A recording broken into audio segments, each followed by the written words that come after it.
নমস্কার বন্ধুরা, আপনারা সবাই কেমন আছেন? দেখুন সকাল সকাল আমরা রেডি হয়ে বেরিয়ে পড়েছি। আজকে আমাদের ডেস্টিনেশন হলো নৈহাটি বড়মা। দেখতে থাকুন আমাদের এই মিনি ব্লগটি। আজকে আমরা যাব নৈহাটি। আমরা চলে এসেছি আমাদের মেন রাস্তায়। এখান থেকে আমরা বাস ধরে যাব উল্টোডাঙা। বাসে উঠেও পড়েছি, আমরা চলে এলাম উল্টোডাঙা। এবার আমরা ফুটব্রিজ দিয়ে চলে যাব বিধাননগর স্টেশন। চলে এসেছি বিধাননগর স্টেশনে। এখান থেকে টিকিট কেটে আমরা যাব নৈহাটি। এখন আমাদের ট্রেন আসেনি, আমরা যাচ্ছি প্ল্যাটফর্ম। এই হলো বিধাননগর রোড। এই স্টেশনে আমি প্রথমবার এলাম। আপনারা কারা কারা আমার মতো প্রথমবার এলেন অবশ্যই কমেন্ট করে জানাবেন। তারপরে চলে এলো আমাদের ট্রেন। আমরা ট্রেনে উঠেও পড়েছি আর আমরা পৌঁছেও গেলাম নৈহাটি জাংশন। এই হলো নৈহাটি স্টেশন। এবার আমরা যাব 1 নম্বর প্ল্যাটফর্ম। অনেকে লাইন টপকে চলে যাচ্ছে, কিন্তু দেখুন এখানে আমরা ফুটব্রিজের উপর দিয়ে যাব। ভিড়টা দেখুন শুধু।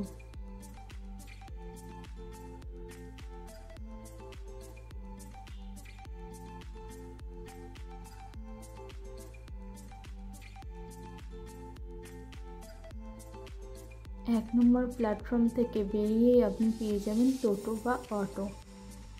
টোটোগুলোকে বললেই আপনাকে একদম পৌঁছে দেবে বড়মান মন্দিরের সামনে। রাস্তাটা কিন্তু খুব বেশি নয়, আপনি চাইলে হেঁটেও যেতে পারেন। আমরা হেঁটেই গিয়েছিলাম, আমাদের বেশি কিন্তু সময় লাগেনি। এই যে দেখতে পাচ্ছেন নৈহাটি স্টেশন, এর উল্টো দিকে রয়েছে মন্ডা মিঠাই মিষ্টির দোকান। এখান থেকে এগিয়ে গেলে আপনারা পেয়ে যাবেন বড়মান মন্দির। এই গলিটা দিয়ে চলে গেলেই সোজা একবারে বড়মান মন্দিরের সামনে পৌঁছে যাবেন। এই মন্ডা মিঠাই মিষ্টির দোকানে কিন্তু খুব সুন্দর সুন্দর মিষ্টি পাওয়া যায় আর হিঙের কচুরিও পাওয়া যায়। আমরা পুজো দেওয়ার জন্য এখান থেকে সন্দেশ কিনে নিলাম। কোয়ালিটি কিন্তু খুব সুন্দর। আর ডালাটা মন্ডা মিঠাইয়ের দোকানের পাশ থেকে কিনে নিলাম। আপনারা চাইলে ভেতরেও কিনতে পারেন, অনেক ডালার দোকান আছে। এখান থেকে একটা নিয়ে নিলাম জবা ফুলের মালা। আমরা চলে এসেছি প্রায় বড়মান মন্দিরের সামনে। তার আগে রয়েছে একটা ছোট্ট মন্দির। এইটা ভগবান শিবের মন্দির। এখানেই রয়েছে মায়ের মন্দির, সেখানেই কিন্তু রয়েছে বাবারও মন্দির। বাবা সবসময় মায়ের সাথেই বিরাজ করেন। এই যে ধর্ম যার বড়মা সবার। চলে এলাম বড়মার মন্দিরের সামনে। এই হচ্ছে বড়মার মন্দির। এখান থেকে লাইন শুরু, প্রচুর লাইন পড়ে গেছে। আমরা কিন্তু এসেছিলাম দুপুর 1টার সময়। যেহেতু আমরা দেরি করে এসেছি, সকালে এলে লাইনটা একটু ফাঁকা পেতাম। দেরি করে আসাতে লাইনটা প্রচুর পরিমাণ বেড়ে গেছে। আপনারা যারা আসবেন তারা কিন্তু সকালের দিকে আসবেন, তাহলে লাইন কম হবে। দেখুন গলির ভেতর দিয়ে কতটা লাইন একেবারে চলে গেছে। যেহেতু এটা রাস্তার উপরে, তাই জন্য এটা গলির ভেতর দিয়ে লাইন দেয়। আর এখানে বড়মা কিছু পিকচার বিক্রি হচ্ছে। তারপরে চলে এলাম স্বপ্নবিথি পার্কে। পার্কে এক একজনের মাথা পিছু 20 টাকা করে টিকিট। আর এই পার্কে রয়েছে অনেক কিছু দেখার জিনিস, যেমন রয়েছে উট পাখি, এখানে রয়েছে রাজহাঁস, আরও মজার মজার খেলনা রয়েছে এখানে। বাচ্চাদের জন্য খুবই ভালো।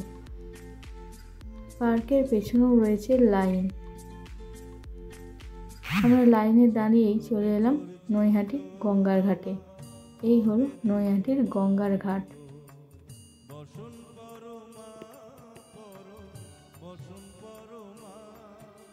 এখানে একটু গঙ্গার জল মাথায় ছিটিয়ে নিলাম, আবার চলে যাব লাইনে।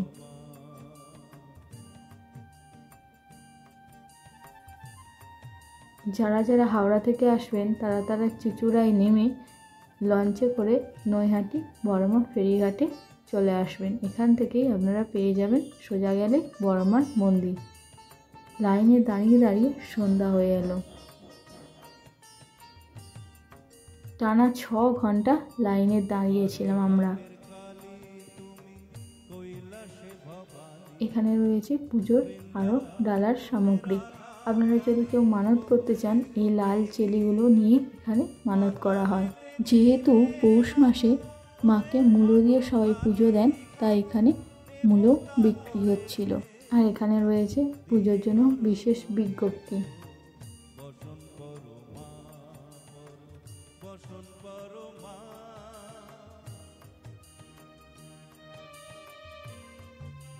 চলে এলাম অবশেষে বড়মার মন্দিরের একেবারে সামনে। ধর্ম হোক যার যার, বড়মা কিন্তু সবার। বড়মার কাছে এলে কেউ খালি হাতে ফেরত যায় না।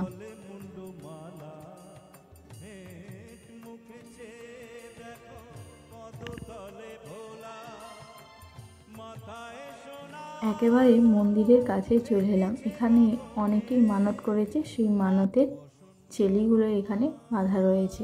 এবার আমরা ঢুকবো বড়মার মন্দিরে, মেন মন্দিরটায়। নৈহাটি বড় কালী পুজো সমিতি ট্রাস্ট। ছোট্ট একটা প্রণাম করে মায়ের মন্দিরে প্রবেশ করলাম। সামনেই একটা বড়মার ছবি রয়েছে।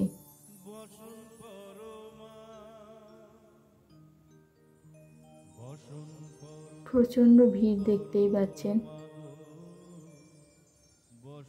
আর এই যে লাইনের মধ্যে ঢুকে পড়েছি, এই লাইন দিয়ে সোজা যাব। এইরকম করে করে মোট 8টা লাইন রয়েছে এখানে। 8টা লাইন ক্রস করলে তবে আমরা পৌঁছতে পারবো বড়মার কাছে। দেখুন, এই গেটটা হলো সেই গেট যেটা দিয়ে আমরা বড়মার মন্দিরে প্রবেশ করেছিলাম। এখনো বড়মার কাছে প্রবেশ করতে পারিনি। এই গেটটা হচ্ছে বড়মার মন্দিরের গেট। ওই গেটটা ক্রস করলে তবেই কিন্তু আমরা যেতে পারবো বড়মার মেন মন্দির, যেখানে রয়েছে বড়মার মূর্তি। গরমের দিনে যাতে কারো লাইনে অসুবিধা না হয়, সেই জন্য এখানে রয়েছে পাখার ব্যবস্থাও। অবশেষে চলে এলাম একেবারে বড়মার মন্দিরের সামনে। এবার আমরা মেন মন্দিরে প্রবেশ করব।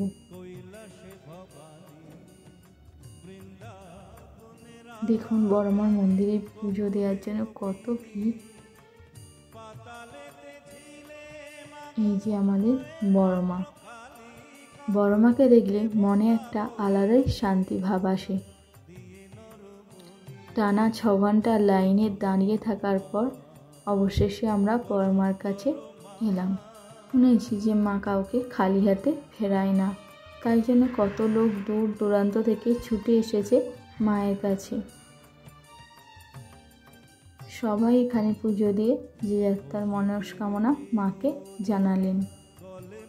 মা যেন সবার মনস্কামনা পূর্ণ করে। জয় বড়মা। মায়ের কাছে বেশিক্ষণ কাউকে দাঁড়াতে দিচ্ছে না, অনেকটা রাত হয়ে গেছে।